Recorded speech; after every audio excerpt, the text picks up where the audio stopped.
Bonjour et bienvenue dans Bien dans son âge, tu parles, le podcast qui aborde l'âge dans toute sa complexité, mais aussi toute sa splendeur. Le passage de cap est un excellent prétexte pour faire un point dans sa vie, comprendre et interroger son corps comme son esprit sur ce qu'on a vraiment envie. Je suis Christelle Nicky, entrepreneure dans la communication digitale et l'animation de communautés de femmes, et je souhaite partager avec vous des réflexions, des témoignages intimes et des outils pour avoir un regard plus doux, confiant et éclairé sur notre vie, de la puberté jusqu'à la post-ménopause. Sans minimiser les états d'âme, sans minimiser les remises en question ou encore les contradictions qui nous animent. Chaque épisode est une invitation à s'ouvrir, découvrir et oser être soi. Je vous souhaite une bonne écoute. Est-on bien placés, nous parents, pour parler sexualité avec nos propres enfants ? Quand on sait que nous-mêmes n'avons reçu que peu d'enseignements comme de contenu éducatif à ce sujet ? Mais aussi quand on sait qu'on peut difficilement se positionner à la fois comme celui qui pose l'interdit et celui qui amène la licence, comme le rapporte le professeur Israël Nissan dans son excellent ouvrage « Parler sexe, comment informer nos ados ». Alors, si ce n'est pas nous directement, qui peut le faire ? J'ai souhaité avoir cette conversation avec Valérie Abessera qui a créé en 2020 la première plateforme éducative dédiée à la sexualité pour les ados. Je vous souhaite une bonne écoute. Bonjour Valérie. Bonjour Christelle. Merci beaucoup. Je suis absolument ravie de t'avoir aujourd'hui au micro. C'est un sujet absolument passionnant. C'est un sujet qui commence à faire partie de l'actualité. Alors toi, tu me diras, non, puisque moi j'en parle depuis déjà pas mal de temps. Mais ça fait partie des sujets qui méritent un vrai focus pour le bien-être, pour la santé aussi de nos enfants. Donc, maintenant, on va parler ensemble de cette initiative que toi, tu as lancée, qui est Silex, donc une plateforme éducative dédiée à la sexualité. Alors, connaissant ton parcours, puisque toi, tu venais à la fois du web, de la communication, du bien-être aussi, dans les secteurs, comment tu es arrivée sur ce sujet-là et à créer Silex ? Alors en fait, justement, j'avais vendu donc moi je viens vraiment du numérique, du digital et on va dire des startups. J'avais vendu ma précédente startup donc dans le bien-être Balinéa et je réfléchissais à un nouveau projet à monter et avec un scope qui était clair dès le départ, c'était que je voulais faire de l'impact sociétal. Donc ça, c'était mon prisme absolu, c'était de me dire il faut que je résolve une vraie problématique et a priori sur des populations fragiles, donc les femmes, les enfants, les personnes âgées. Et je cherchais. En fait, je suis tombée un peu par hasard sur une succession de chiffres, d'études qui paraissaient et qui m'ont particulièrement surpris. C'est-à-dire que vraiment, ça m'a désarçonnée. Donc, je suis tombée sur une étude qui était parue dans Elle, qui disait en gros que 24% des jeunes garçons considèrent qu'une fille qui dit non pour un rapport, en fait, veut dire oui. Il faut juste la forcer un peu. Donc, l'étude de l'association Mémoire Traumatique. Une autre étude qui montrait la recrudescence des IST, parce qu'effectivement, les jeunes se protègent moins, il y a moins le focus sur le VIH-Sida, ils mélangent un peu tout, contraception, protection, etc. Et aussi ces sujets de violence liées aux relations dans les couples, bien-être lié à ces sujets, en fait, d'estime de soi, de qui je suis, par qui je suis attirée, etc. Bref, et tous ces sujets-là m'ont particulièrement touchée. Et j'ai commencé à me dire, OK, là, il y a un truc, il y a un vrai sujet de société. Les adolescents, c'est génial. Moi, j'ai 3 adolescents, donc forcément, ça me parle. Et je me suis dit, OK, forcément aujourd'hui, en 2020, ce sujet de comment on parle de ma relation à soi, à l'autre, à l'attirance, etc., ça a dû évoluer par rapport à ce qu'on avait nous.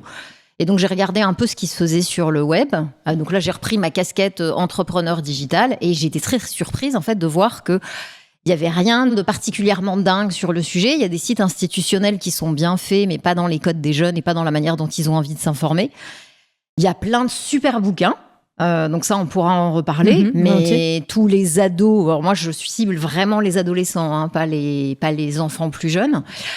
Tous les ados ne lisent plus, ou en tout cas, c'est pas forcément la meilleure manière de pouvoir les toucher de manière large. Et donc, c'est là que je me suis dit, ok, il faut lancer une plateforme numérique qui réponde à leurs questionnements de manière scientifique, fiable, positive, bienveillante, mais ludique, qui leur donne en gros envie d'apprendre tout en s'amusant. Ouais, et du coup, ton projet, tu t'es fait accompagner. Quel était finalement le modèle de ce projet ? Alors, le modèle, au départ, alors je vois 2 questions dans ta question. Comment je me suis fait accompagner ? Déjà, il y a le fait de dire, moi, à la base, je viens du numérique et du digital, donc ça, c'est mon expertise. Maintenant, le sujet de l'éducation à la sexualité, il était complètement nouveau pour moi. Ouais. Donc au départ, je me suis d'abord énormément documentée. Donc j'ai lu toutes les études, tous les bouquins possibles et imaginables. Pour arriver déjà moi-même à me dire, ok, mais sur ce sujet-là, j'ai envie de dire quoi, comment. Donc je me suis énormément documentée. Je me suis formée, en fait. Donc j'ai fait la certification de la chaire santé sexuelle et droits humains de l'UNESCO, qui pose vraiment les bases de ce qu'est l'éducation complète à la sexualité selon l'OMS et l'UNESCO. Donc ça, c'était déjà très dense, théorique, pour poser vraiment les bases structurantes de comment aborder ce sujet-là en fonction du niveau de maturité des adolescents, quel sujet tu abordes. Et puis surtout, ça m'a permis de comprendre que c'est un sujet en fait qui est hyper transverse. C'est vrai que l'éducation à la sexualité, on a tendance à voir que le côté physiologique, biologique, les IST, la contraception, etc. Mais c'est beaucoup plus large en fait. Ça touche vraiment la construction de ta relation à soi et de ta relation à l'autre. Ça touche, donc c'est de la psychologie, ça touche le droit, la vie en société. Enfin, c'est hyper vaste en fait. C'est très transverse, c'est hyper vaste. Donc c'est un sujet qui est passionnant parce que c'est à la fois de la biologie, des sciences, du droit, de la sociologie, de la psychologie. Enfin bon, bref. Donc possibilité de creuser dans tous les sens. J'ai continué avec un DU de santé sexuelle à la faculté de médecine de la Sorbonne, qui est orienté sur la santé sexuelle pour tous, donc avec vraiment un prisme qui est de dire ce sujet de santé sexuelle, il doit être beaucoup plus inclusif et beaucoup moins hétéronormatif qu'il ne l'est jusqu'à présent, pour pouvoir inclure justement chaque personne telle qu'elle est. Et par la formation en fait du planning familial qui est requise quand tu interviens en milieu scolaire pour faire des séances. Où là, tu as en fait un énorme travail sur la posture et les techniques d'animation. Ok, donc là, c'est destiné à la cible, en fait. Hein. Alors là, c'est vraiment des formations professionnelles. Le DU de la Sorbonne, c'est destiné à des médecins ou des personnes qui interviennent. Qui sont en contact après des familles et des enfants. Ouais, là, le DU de la Sorbonne, ça s'adresse à tout le monde. C'est pas spécifiquement destiné aux adolescents. C'est pour par tout contre, le monde. Planning familial, oui, c'est vraiment pour les interventions en milieu scolaire. Et c'est pour les personnes qui, en gros, les bénévoles ou personnels d'associations qui interviennent dans les établissements scolaires pour animer ces fameuses séances. C'est ce qui t'a permis après de déterminer quelle allait être un peu la strate éditoriale aussi de cette plateforme. Qu'est-ce qu'on allait y trouver et sous quelle manière tu allais t'adresser. Ça m'a permis en fait de trouver moi l'angle avec lequel je voulais aborder le sujet. Ouais. Et après tu parlais d'accompagnement, et donc au départ, parce que toute ma formation sur le sujet, elle a quand même pris du temps. Au départ, bien entendu, j'ai été accompagnée par des experts, donc psychologues, gynécologues, sociologues, à qui je faisais relire mes contenus pour les valider. Bon, moi, j'écrivais de manière sourcée scientifiquement, etc. Mais je faisais relire par un comité scientifique pour être sûre de ne pas dire de bêtises, quoi. Ouais, mais du coup, tu devais aussi trouver le bon angle pour parler, à des ados, puisque c'était quand même l'objectif. Ou alors tu disais ça allait d'abord tomber entre les mains des parents. Non, alors merci pour la question. Non, ça a été mon angle dès le départ. Alors là, je dirais ça, c'est ma casquette marketing qui a pris le devant. C'est que mon point était de dire, si je fais quelque chose qui plaît aux parents, ça ne plaira pas aux ados, donc ça sert à rien. Donc il faut d'abord que ça plaise aux ados. Moi, c'était ça mon angle. Ma première cible, c'était vraiment les ados, et même plutôt les garçons, qui, je trouve, sont un peu laissés pour compte sur ce sujet-là. En fait, il y a pas mal de choses pour les filles, sans tomber dans quelque chose de très genré. Mais je trouve que les garçons sont encore plus livrés à eux-mêmes que les filles sur ce sujet-là, et je trouve ça terrible.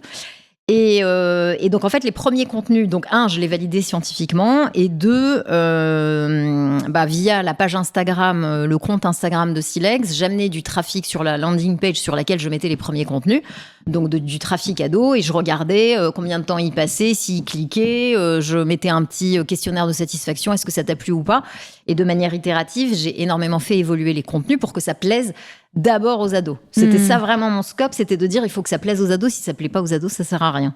Ouais, je pense qu'un peu comme toutes ces applis en fait qui aujourd'hui sont développées à destination des ados, il y a aussi un côté très rassurant, je trouve, pour les parents de se dire que c'est eux qui vont faire les âges. Donc si on veut que vraiment ils puissent en tirer un réel bénéfice, une réelle information, il faut qu'ils puissent y aller régulièrement et qu'ils prennent goût aussi aux infos qu'ils vont trouver en fait. Ouais, absolument. Mais j'ai vu que tu avais aussi fait des collabs avec des créateurs de contenu ou des personnalités qui étaient assez percutantes auprès des jeunes pour porter ta marque, enfin, tu vois, ta plateforme. Ouais, on a fait une collab hyper sympa avec Romain Doudouic, qui est un stand-upper. Moi, je trouve génial. Je l'ai fait avec ma fille, on a adoré. Ah ouais, je trouve génial, trop drôle. Et en fait, justement, ce que j'ai adoré avec lui, c'est que, lui, il est plus ado, c'est un jeune adulte. Ouais. Mais bon, on a en même temps, c'est difficile de lui donner un âge. Il a l'air tout jeune, et il est vraiment à l'opposé de je suis le mec viril, nanana. Il se montre dans toute sa fragilité. Il s'exprime dans le fait de dire voilà, je suis comme ça, je suis pas physiquement, c'est pas le mec musclé, donc c'est rigolo, c'est super rigolo. Moi j'adore cet angle, et c'était hyper sympa de faire cette collab avec lui. Ouais. Dans son spectacle, il revient un petit peu sur ses premières fois, enfin en tout cas sur cette adolescence. Donc il en rigole, etc. Et je trouve que c'est du coup ça rend le contenu hyper accessible pour les ados, et ça permet aussi d'engager la conversation avec les parents. Du coup, c'est assez sympa, c'est ça en fait. On brise un peu la glace sur tous ces sujets. Donc, cette plateforme donc dédiée aux ados, mais alors du coup, comment ça se passait au niveau de l'inscription, comment ça se passe d'ailleurs, hein, parce que ça peut être encore toujours d'actualité. Je crois que Silex existe toujours. Donc. Absolument. Oui. Et en fait, là, l'angle, et donc c'est pour ça que tu disais quel était le modèle. Donc du coup, ça va permettre de répondre à ta question sur le modèle. Moi, l'idée, c'était de faire une plateforme éducative. Donc il était hors de question pour moi de mettre de la publicité, surtout de la publicité qui allait cibler des ados. Je me suis dit, ça va pas être possible en termes de marque et de messages que je veux véhiculer. Et donc, du coup, c'est accessible sur abonnement. Il y a une partie des contenus qui sont accessibles gratuitement, mais notamment tous les jeux. Parce qu'on l'a pas dit, c'est ludique. C'est-à-dire que les contenus qui sont sur la plateforme, c'est des articles, des vidéos et des jeux qui sont des quiz, des mots mêlés sur lesquels les ados vont gagner des points Silex et donc développer, en fait, ils vont passer du statut étincelle à torche en fonction du nombre de Silex qu'ils ont et donc des connaissances qu'ils ont développées. Mais donc, abonnement. Ce qui veut dire qu'à un moment donné, un adolescent qui nous découvre, donc en l'occurrence, au départ, on était assez présent sur Instagram, via Instagram, va devoir dire à son parent, toc toc toc, j'ai découvert une plateforme sympa qui parle de vie affective et sexuelle. Est-ce que tu veux bien m'abonner ? Et là, alors en plus, moi, je l'ai quand même créé dans un objectif d'impact sociétal. Hein. C'était ça que je voulais faire. Et donc, je me rendais bien compte moi-même qu'à partir du moment où c'était payant, je me mordais un peu la queue. Parce que forcément, il y a une problématique qui est de dire ça va pas être gratuit, ça va pas être accessible à tous et toutes. Et notamment, j'ai commencé à vraiment me dire, bon là, il y a un truc qui va pas. Quand j'ai eu des messages, en fait, sur Insta d'ados qui me disaient, je trouve ça super, mais je peux pas accéder, je peux pas en parler à mes parents. Oui, évidemment. Et donc là, je me suis dit, et puis en même temps, c'est là où je faisais, moi, ma formation en planning familial. Et donc, j'ai fait des stages d'observation et d'animation de séances. En fait, tu comprends ce qui se passe dans une classe. Et en fait, quand tu es face à une classe, tu es vraiment, vraiment frappant. C'est-à-dire que tu as 25 élèves en face de toi. Tu en as 3 ou 4 qui sont hyper à l'aise, qui posent plein de questions. Et tu vois qu'ils abordent ces sujets-là chez eux. Okay, ils en parlent, ils ont lu des bouquins, j'en sais rien. Ils sont à l'aise, ils en parlent, ils savent plein de choses. Et donc, je me disais, en fait, là, avec ma plateforme payante, c'est eux que j'adresse, ok ? C'est ceux qui peuvent dire à leurs parents, j'ai vu un truc super, est-ce que tu veux bien m'abonner ? Ok, génial. Mais en fait, ils sont déjà très en avance. Après, il y a une vingtaine d'élèves qui écoutent, qui est hyper curieuse, mais qui qui sait pas grand-chose et qui ose pas trop parler. Et puis, il y a ceux vraiment réfractaires qui, au fond de la classe, t'en as 3 qui se bouchent les oreilles, qui attendent que ça se passe. S'ils pouvaient être en apnée, ils seraient en apnée. Bon, les 3, je sais pas, mais moi, je me suis dit, en fait, si tu veux avoir un impact sociétal, il faut t'adresser aux 20. C'est ceux-là. Et là, avec mon app, enfin ma plateforme payante, globalement, je suis en train de m'adresser aux 3 à 5 qui ont déjà l'opportunité. Donc tu dis, mais en fait, c'est pas comme ça que je vais faire l'impact sociétal. D'où l'idée, et donc là, modèle, je bifurque, de dire, en fait, bon, du coup, cette plateforme-là, elle existe toujours, c'est très bien. Mais pour avoir de l'impact sociétal, l'idée, c'est de rentrer par l'école et de mettre à disposition des personnes qui animent les séances, donc des équipes pédagogiques, du coup, donc les enseignants, enseignantes, l'infirmière scolaire, le CPE, etc., les personnes qui interviennent dans les classes, un support d'animation pour mener les séances en classe. Et du coup, c'est gratuit pour les jeunes et ça touche tout le monde. Ok, donc en fait maintenant tu noues des partenariats avec quel type de... Là, globalement, je commercialise une ressource numérique auprès de l'éducation nationale, donc des rectorats, des académies, des établissements, des enseignants, des chefs d'établissement, et aussi des structures hors éducation nationale. Donc il y a les lycées agricoles, il y a les MFR, par exemple, maisons familiales et rurales. Il y a plein de structures, en fait, à part l'éducation nationale, où des jeunes sont scolarisés et où globalement c'est unanime. Enfin, de toute façon, c'est un vrai besoin.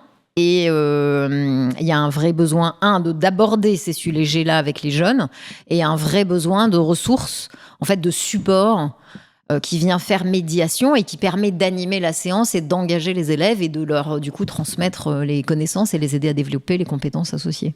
Bon, ça arrive au bon moment, puisqu'il y a quand même, d'une certaine manière, pas des initiatives, mais en tout cas, une volonté qui a été exprimée de pouvoir dispenser des cours d'éducation à la sexualité dès le primaire, c'est ça ? Alors, il y a une loi qui date de 2001 et qui dit que les élèves ont droit, en fait c'est un droit, à 3 séances par an, chaque année scolaire, de la maternelle au lycée. Alors évidemment, tu n'abordes pas les sujets de la même manière en fonction de l'âge, évidemment, mais ça commence dès la maternelle. Donc ça, c'est la loi qui date de 2001. Donc en fait, dans les faits, tous les élèves devraient avoir 3 séances par an. Dans la réalité, donc ça, il y a un rapport de l'IGSR qui a été rendu en 2021, tu as 15 à 20% des élèves au collège et au lycée, évidemment que c'est encore plus faible, qui bénéficient de ces séances. Et là, ça vient d'un manque la problématique, c'est un manque de ressources, principalement. C'est un manque de plein de choses. C'est un manque de ressources, c'est un manque de temps dédié dans l'organisation des agendas et des emplois du temps. C'est un manque de formation des enseignants. C'est un sujet qui est compliqué. Il faut être à l'aise pour pouvoir l'aborder. Il faut l'aborder avec la bonne posture. Il faut être équipé, il faut avoir le temps, il faut avoir des ressources. C'est un ensemble de choses. Par contre, effectivement, depuis l'année dernière, et c'était Pape Ndiaye, en fait, qui a remis le sujet sur la table, en disant il faut que vraiment que ça... le problème de l'absence de mise en œuvre effective de ces séances, en fait, ça a des impacts majeurs en termes de santé. Donc là, on retombe en fait sur les chiffres sur lesquels je suis tombée au départ. On essaye d'être hyper actif, notamment sur la prévention du harcèlement. Qui est un vrai fléau dans les collèges. Mais l'harcèlement, c'est une conséquence directe du manque de tolérance et de connaissance de l'autre, en fait. Oui. En fait, tous ces sujets-là sont quand même liés. Après, c'est multifactoriel. Et tout ne se résume pas à l'éducation, à la sexualité, on est d'accord. Mais tu as quand même beaucoup de sujets de harcèlement qui sont liés à l'éducation, à la sexualité. Parce que l'éducation à la sexualité, c'est déjà apprendre à connaître son corps, à accepter son corps, à respecter le corps de l'autre. Et donc, effectivement, potentiellement, de pas me moquer de mon copain ou de ma copine qui, je sais pas, a des boutons et enveloppé est différent. En fait, simplement, c'est la différence. Bien sûr, c'est la tolérance. C'est la tolérance avant tout. Et le respect de l'autre. Et en fait, c'est là où l'éducation à la sexualité est un levier aussi de développement des compétences psychosociales des élèves. Et donc, la connaissance de soi, le respect de l'autre, dans ces 3 dimensions. Donc, c'est super important. Ouais, et j'imagine que dans les freins aussi à la mise en œuvre de ces cours d'éducation à la sexualité à l'école, l'un des freins peut être aussi la réaction des parents, en fait. Par rapport à ces cours qui viennent s'insérer dans le programme parce que pour eux, la sexualité, c'est pas aussi global que tu nous l'as présenté, hein, et que tu l'as étudié d'ailleurs, hein, parce que justement, je pense que le problème, c'est qu'on devrait envoyer tous les parents à la Sorbonne. Allez. Non mais c'est clair. Oui, tu mets le doigt sur un problème de fond majeur. Je dirais qu'il y a pas mal d'enseignants qui sont bien conscients de l'importance du sujet. Et du coup, oui, je reviens. C'est que le fait de ne pas faire ces séances a des impacts, dont le harcèlement, etc. Mais la recrudescence des IST, des IVG, enfin, il y a plein de choses. L'égalité filles-garçons, les LGBT-phobies. Là, pour le coup, on est complètement là-dedans. Et donc, tu as plein d'enseignants, de personnel de l'éducation qui sont convaincus qu'il faut le faire. Mais effectivement, donc tu as le manque de moyens, de ressources, et la peur de la réaction des parents. Et malheureusement, il y a beaucoup de fake news qui circulent autour de l'éducation à la sexualité, où t'entends, donc, et t'as des associations militantes, qui sont anti-droit, hein, globalement, et qui viennent dire, en gros, oui, on va apprendre mon enfant à se masturber à la maternelle. C'est pas du tout ça, l'éducation à la sexualité. Et c'est malheureusement, oui, il y a plein de fake news qui circulent, de désinformation. Ce qui veut dire que quand il y a la mise en œuvre de ces cours, il faut en tout cas préparer au max les parents pour finalement leur expliquer quel va être le contenu. En fait, comment toi tu travailles justement je sais pas, est-ce que tu as une sorte de petit résumé que tu donnes aux établissements en disant voilà, le contenu porte sur ça. Enfin, tu vois, de finalement montrer justement cette pluralité des sujets qui peut permettre aux parents de se dire non, en fait, alors oui, il peut y avoir effectivement la notion peut-être de plaisir, etc. Mais c'est beaucoup plus global que ça. Et surtout, en fait, c'est très adapté selon les étapes et l'âge de l'enfant. Ouais. C'est très adapté selon l'âge de l'enfant et surtout l'intérêt quand c'est fait par les équipes pédagogiques et pas par des intervenants extérieurs qui connaissent moins la classe et l'établissement et donc le contexte. C'est que les personnes qui sont face à la classe toute l'année connaissent les élèves et donc savent et ont vu des discussions, ont vu des sujets, ont vu des choses se passer dans la cour et peuvent venir choisir les thématiques et l'angle qui conviennent bien aux élèves auxquels ils s'adressent, quoi. Ça me fait penser d'un coup au film Pas de vague, tu sais. Mais je ne l'ai pas encore vu. Ah. Écoute, non, pourquoi ? Parce que là, je m'interroge justement sur... Tu dis oui, c'est quand même bien que l'intervention soit faite par quelqu'un qui connaît bien les enfants, qui saura, qui a entendu, etc. Et en même temps, je pense que la neutralité d'un intervenant extérieur peut éviter justement le cas, en tout cas dans Pas de vague, c'est que c'est un prof de français qui parle d'amour, etc. Et en fait, il y a un détournement en fait de ses propos qui va se transformer en harcèlement contre lui. Enfin bref, c'est l'horreur. Et alors qu'il a voulu bien faire, alors qu'il ne faisait que partir d'un support qui était une lecture, je crois, de poème d'ailleurs, ou d'un livre, d'un roman. Donc voilà, en fait, en gros, il était dans la bonne config, il était extrêmement proche de ses élèves, il était un peu pas taquin, mais en tout cas, il voulait susciter le débat, etc. Ouais, la réflexion. Ouais. Et en fait, ça s'est retourné malheureusement contre lui parce que la personne, elle était en grave souffrance, tout à fait personnelle. Et je pense que quand on aborde justement ces sujets un peu de l'intime, il peut y avoir aussi des pensées malveillantes, alors qui viennent des parents, hein, évidemment, ou de ces associations dont tu fais référence, mais aussi des élèves. Et je pense qu'un intervenant extérieur permet peut-être d'éviter l'amalgame, en fait. Ouais, alors après, moi, je dis pas que l'un se substitue à l'autre. Hein. De toute façon, on part de rien. Donc, pour moi, il y a de la place pour tout le monde et c'est très complémentaire. C'est-à-dire qu'effectivement, un intervenant extérieur qui vient avec sa casquette d'intervenant extérieur qui, donc, ne connaît pas les élèves et ne connaîtra pas les élèves aussi vont pouvoir s'adresser à lui de manière plus libre que quand c'est l'enseignant qu'ils vont retrouver après le lendemain en cours. Bien sûr. Est d'accord ? Donc, c'est très complémentaire. La limite des associations, c'est que malheureusement, aujourd'hui, elles n'ont pas les moyens d'intervenir pour assurer 3 séances par an dans chaque classe, dans chaque établissement. Il y a des établissements qui sont très reculés, isolés. Il n'y a aucune association qui peut se déplacer, en fait. Donc, dans ce cas-là, on fait quoi ? Il faut bien donner des ressources aux personnes sur place pour pouvoir intervenir. Et c'est là où c'est intéressant aussi que ça soit mis en œuvre par une équipe qui est multidisciplinaire au sein de l'établissement. C'est-à-dire que ça peut être l'enseignant, ça peut être aussi l'infirmière scolaire ou l'assistante sociale, enfin l'infirmier ou l'infirmière scolaire ou l'assistante sociale qui, du coup, sont pas enseignants perçus comme je vais pouvoir te mettre une note, etc. Et qui sont a priori perçus par les élèves comme des personnes de confiance et des personnes personne relais. Ouais, non, ça donne un sacré boulot à toutes ces personnes. Hein. Mon Dieu, elles ont déjà tellement à faire. On le sait.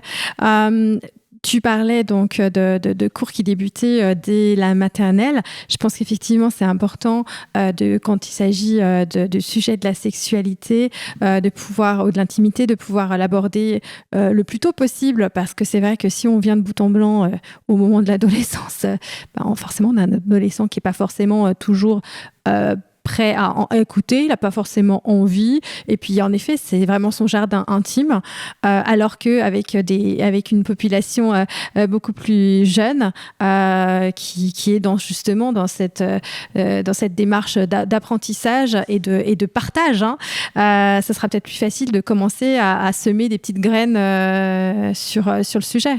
Oui, alors pour le coup, tu vois, moi, avec des enfants de maternelle tout petits, tu vas pas parler de sexualité, tu vas leur parler de leur corps, tu vas leur parler de l'intimité, tu vas leur parler des limites. Là, tu fais en gros de la prévention contre les violences sexuelles. Et surtout, apprendre à nommer les parties de son corps. Moi, j'ai fait des interventions en 6e. Les élèves ne connaissent pas le terme vulve. Non, mais là, ils disent la vulve. Et tu dis, c'est pas possible, quoi. Tu vois, donc c'est quand même problématique en termes de qui je suis. De pas pouvoir réussir à nommer les parties de son corps, c'est quand même problématique. Donc ça, effectivement, il faut commencer très tôt. Et puis après, petit à petit, tu vas parler d'autres sujets en fonction du développement de l'enfant. Mais là où je te rejoins, c'est que c'est pas tout à coup à l'adolescence, quand tu te dis, tiens, il va commencer à se passer des trucs, qu'il faut commencer à en parler. Et puis, à ce moment-là, t'es souvent plus la bonne personne pour en parler avec ton adolescent. Et quelles sont les ressources que tu pourrais conseiller? Alors, parce que ta plateforme est totalement dédiée aux ados, donc c'est à partir de quel âge? Moi, c'est vraiment à partir de l'entrée dans la puberté. En fait, nous, les contenus, il y a 3 niveaux de contenu. Donc, ça va de 1 flamme, 2 flammes, 3 flammes. On n'a pas mis d'âge derrière exprès parce que ça dépend de la maturité de l'enfant et de son développement psycho-émotionnel. Et physique, je dirais. Mais donc, on rentre avec la puberté et on va jusqu'à, en gros, les premières, à partir du moment où ils commencent à devenir sexuellement actifs. Après, pour moi, ils vont trouver ça bébé. Donc, on est dans tout cet accompagnement-là. Donc, si je remets ça en classe, on est en gros, on rentre au CM1, CM2.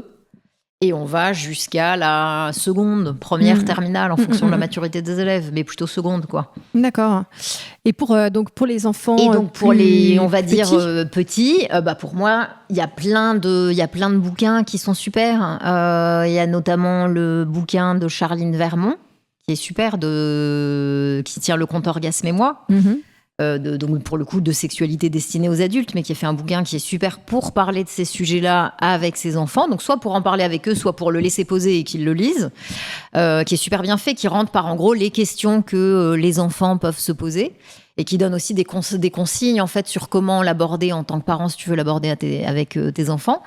Il y a Lolita Rivet qui a fait un super podcast sur c'est quoi l'amour maîtresse, et donc c'est justement une enseignante de CE1 ou CE2, je sais plus, qui mène des séances d'éducation à la sexualité avec ses élèves. Et donc, c'est ça que tu retrouves dans les épisodes.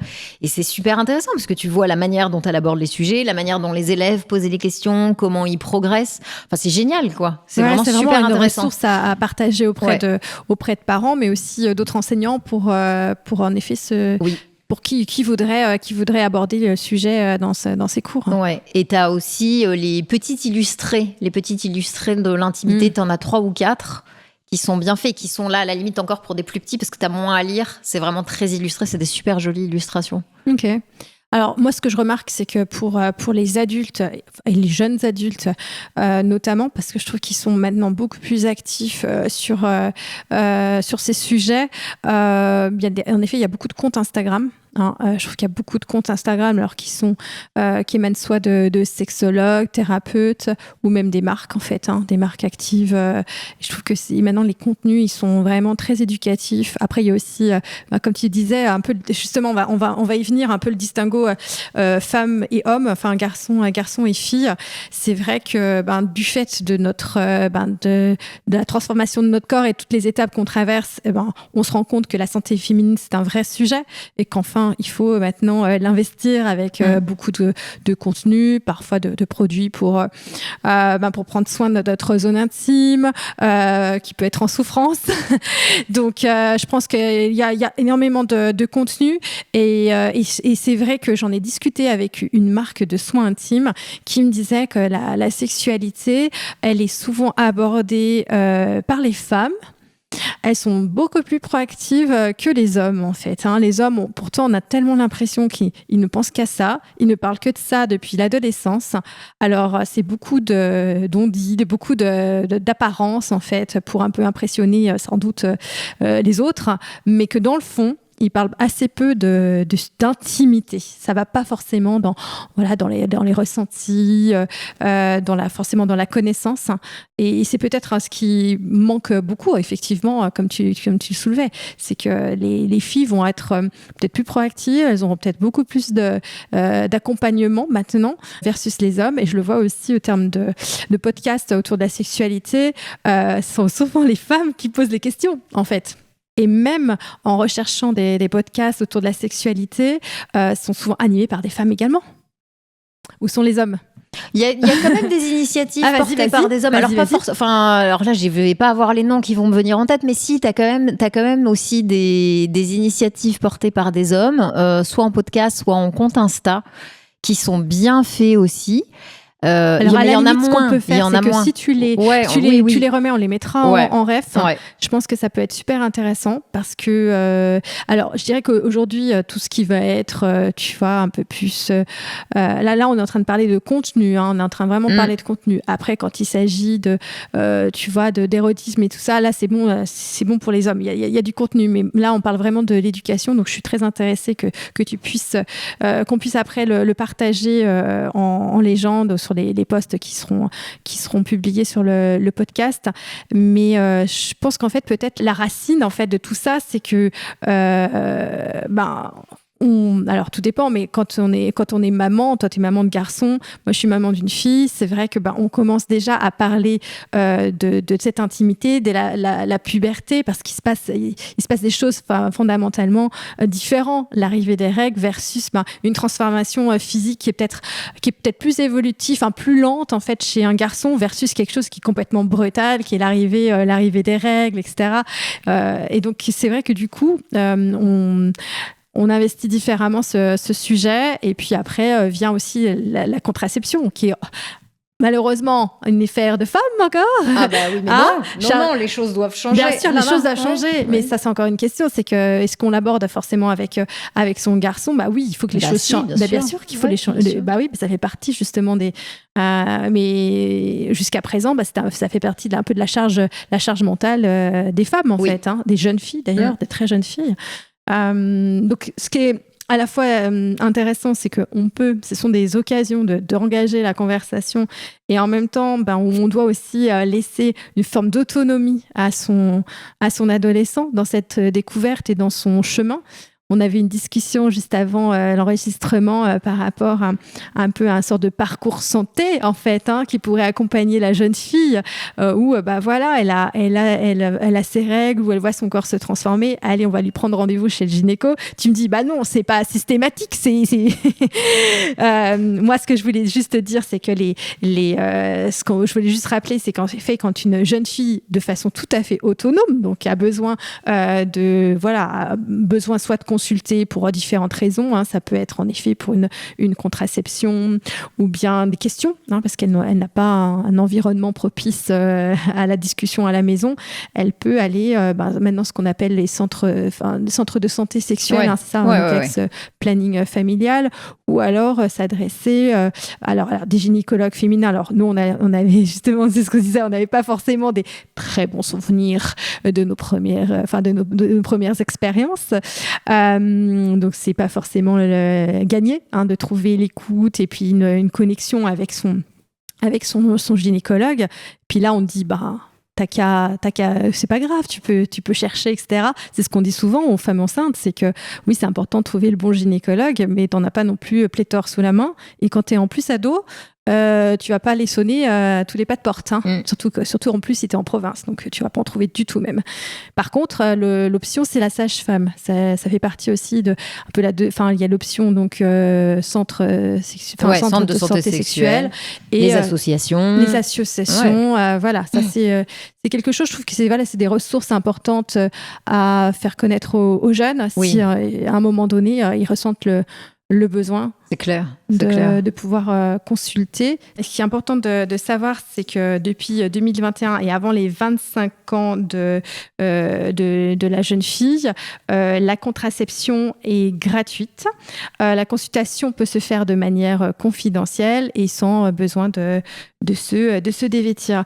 Toi, par exemple, par rapport à justement cet accompagnement des filles et des garçons dans ce parcours santé, qu'est-ce que tu en penses ? Je pense qu'effectivement, c'est bien pour moi, ça doit être multi-source, c'est-à-dire qu'il faut que en gros, l'ado ait une personne ressource. En fait, c'est ça, c'est qu'il ait identifié une personne ressource. Je pense que c'est le truc le plus important. Et donc, soit c'est l'un des parents, soit ça peut être un proche de la famille, soit ça peut être le médecin traitant. Mais en tout cas, c'est bien qu'il sache à qui il peut s'adresser. Ça peut être l'infirmière scolaire dans son établissement, s'il y en a une et qui a un bon contact. Mais voilà, l'idée, c'est qu'il y ait un adulte référent ressources, parce que sinon, le danger, c'est de demander à son copain, à sa copine qui n'en sait pas plus et qui risque de donner des infos qui ne vont pas être des bonnes infos, en fait. Et quid des réseaux sociaux, parce qu'on fustige énormément les réseaux sociaux et notamment aussi tout ce qui est porno, d'apporter un contenu complètement fake et nocif. Mais on sait très bien que les ados passent un temps conséquent notamment sur la plateforme TikTok, sur Snap, sur YouTube aussi. Est-ce que toi, tu vois émerger des contenus, alors évidemment, il y a ta plateforme qui en fait partie, mais qui serait portée peut-être soit par des jeunes personnes ou bien par des marques. Est-ce que tu as ça en tête ? Est-ce que tu as vu des choses Non, moi, j'ai pas vu en tout cas, pas ciblant les ados. Tu l'as, ça, tu as des comptes Insta, TikTok, etc. qui ciblent plus les jeunes adultes, mais les ados quand même moins, je trouve. Ou alors, tu as des comptes, mais qui vont plus, pour moi, cibler les jeunes filles, des comptes féministes. Et c'est là où, pour moi, je disais, il y a quand même un truc où les garçons sont laissés pour compte, c'est-à-dire que un ado, pour qu'il aille s'informer sur un compte un peu féministe, faut qu'il ait beaucoup de recul et qu'il soit très évolué dans sa réflexion quand même. Sinon, je pense qu'au départ, il va être complètement réfractaire, quoi. Ouais. Alors, ce qu'on voit aujourd'hui, c'est beaucoup plus soit des coming out, soit en effet des personnalités qui vont parler un petit peu de leur adolescence et de ce qu'ils ont pu en effet traverser. Alors, je dirais pas que c'est forcément des cas comme d'homosexualité ou alors de complexes physiques. Bien sûr que ça fait partie en effet des sujets qui sont abordés, mais je dirais de façon simple. Je pense que même là, par exemple, je voyais un post d'Amel, pas Amel, comment ça s'appelle, Amel Bent, qui disait qu'en fait, la solitude, oui, le fait de se sentir seul alors qu'on est très entouré, oui, ça peut arriver, oui, c'est normal et ça peut faire vraiment très, très mal. Je veux dire qu'aujourd'hui, on a enfin le droit de parler de cette santé mentale, de parler de beaucoup de choses et je pense qu'en effet c'est important de pouvoir donner la parole alors à des personnalités et aussi des ambassadeurs un peu plus jeunes. Je pense qu'effectivement les jeunes chanteurs, je pense que par exemple Angèle a fait beaucoup de bien sur cette génération et de donner la parole à ces personnalités pour pour aborder ces sujets-là, en fait. Ouais, c'est clair. Je pense que c'est le côté rôle modèle est hyper important. Ouais, je pense que c'est peut-être là-dessus que ça va passer plutôt qu'un ambassadeur ou un influenceur qui se spécialiserait, parce qu'en fait, on se dit, est-ce qu'il est vraiment légitime? Même si, aujourd'hui, j'ai rencontré des sexothérapeutes qui sont extrêmement jeunes, mais extrêmement jeunes, et qui sont du coup hyper familiers sur les réseaux sociaux. Donc ça, je trouve que ça fait du bien. Ouais, en fait. Top. D'ailleurs, c'est le message aussi à faire passer aux parents, parce que ça fait partie aussi des ressources, puisque des sexothérapeutes organisent aussi des séances. Alors parfois, ça peut être des séances, une sorte de petit café entre parents, justement pour savoir comment parler justement de la sexualité auprès des ados, mais aussi il y a aussi je crois des rencontres, alors encore une fois mère-fille, mais ça pourrait être tout à fait parents garçons ou un truc comme ça pour parler plus librement et sans tabou. Donc il y a quand même de plus en plus d'initiatives qui gèrent, mais et d'ailleurs pas qu'à Paris, aussi en province. Ok. Donc ça c'est hyper intéressant, et sans doute qui émane d'associations ou bien de thérapeutes qui en sont à l'initiative. Donc pas hésiter je vous invite, si vous êtes parents, à aller à suivre des comptes. Il y en a une notamment que j'ai interviewée dans le cadre de ce sujet dédié autour de la sexualité. Voilà, écoute Valérie, quels sont donc les défis qui t'attendent pour les prochains mois et années par rapport à cette plateforme? Écoute, c'est de continuer à déployer pour toucher de plus en plus de jeunes. Nous, globalement, c'est autour des ateliers, donc de la ressource qu'on met à disposition des personnes qui animent des séances en classe ou en tout cas en collectif. L'intérêt de ça, en fait, c'est que ça permet... tu ne te retrouves pas, toi, ado, seul face à une ressource. Et l'info va beaucoup passer par les discussions que tu as avec tes pairs. Et donc, c'est là où c'est super intéressant, c'est que... dans la posture de la personne qui anime la séance et qui facilite la séance, c'est que tu fais émerger la parole des jeunes, et du coup, le message, il l'entend d'un père et non pas de l'adulte. Et donc, c'est là où, pour moi, c'est hyper impactant. Et donc là, on vient, avec la fin de cette année scolaire, on vient de terminer, on va dire, 1 an d'utilisation de la ressource dans ce contexte-là. Et les retours qu'on a à la fois des personnes qui ont utilisé pour animer leurs séances et des élèves sont assez incroyables. Avec, en gros, 90% des élèves qui recommandent l'atelier auquel ils ont participé à un camarade. Et avec des verbatims incroyables du genre, alors effectivement, j'ai appris plein de trucs, c'était amusant. Et après, dans les trucs plus, je trouve moi, hyper touchants, ça m'a beaucoup rassurée. Ça a répondu à des questions que je me posais et qu'évidemment, j'osais pas poser, mais je me les posais. Ce côté rassurant, je me suis rendu compte que j'étais pas tout seul à me poser ces questions-là. Ça, c'est hyper important parce que et c'est ce que j'ai entendu et ce que j'ai lu aussi d'articles récemment postés, d'ailleurs dans le L, c'est que parfois ils peuvent ressortir en étant angoissés, ça fait peur. Oui. Donc non, c'est pas forcément chouette. Et il y avait aussi, c'était d'ailleurs sur un festival, alors je ne sais plus lequel, non c'était pas Solid Days, où il y a eu un podcast qui a été enregistré justement autour de la sexualité des jeunes. Alors là, c'était pas les ados mais les jeunes, et qui disaient que dans certains établissements, ils avaient carrément séparé les filles des garçons. Ouais. Après, tu peux faire des séances en non-mixité, ça peut être intéressant, mais il faut faire les deux. Il faut faire les deux. Parce que c'est hyper important d'avoir un regard croisé, et voilà. Ouais. Je pense que c'est important. Mais tu peux faire les deux. Ça peut être intéressant par moment de faire en non-mixité, et après, parce qu'en fait, il se posait beaucoup de questions, c'est-à-dire qu'est-ce qui va être abordé auquel je n'ai pas le droit d'accéder, en fait, comme info. Ouais. Et après, je voulais rebondir par rapport à ce que tu viens de dire là, en disant oui, c'est vrai qu'ils ont peur. Alors, ils ont peur des séances, mais tout à l'heure, tu parlais de la pornographie. Ils ont surtout intégré tellement d'injonctions, de normes sur le corps qu'il faut avoir, les comportements qu'il faut avoir, les pratiques qu'il faut avoir, qui viennent... Alors, on diabolise la pornographie, bien entendu, il y a la pornographie, mais il n'y a pas que la pornographie, il y a les réseaux sociaux, il y a les films, les séries, et là, les représentations globalement de la société sont quand même très normatives. Et ils ont aussi beaucoup de... Ah, c'est rassurant, ok, en fait, je peux à un moment me poser la question de moi, de quoi j'ai envie, en fait. Et c'est pas juste, je dois pas reproduire un schéma, je dois pas faire tel truc à tel âge. Et c'est ça aussi qu'on vient déconstruire, c'est dire la sexualité, pour qu'elle soit positive, faut que ce soit un choix. Et un choix, je fais en conscience. Ça j'ai envie, ça j'ai pas envie. Ouais. Et ça, il faut apprendre à le faire. Bien sûr, et pour avoir du choix, il faut avoir de la matière, en fait. Il faut savoir. Il faut savoir. Bon. En tout cas, je pense que c'est pour qui nous écoute et qui aimerait partager ses ressources avec peut-être l'établissement de ses enfants. Qu'est-ce que tu as peut-être une page dédiée sur ton site comme ça, silexap.com. Ouais, ok.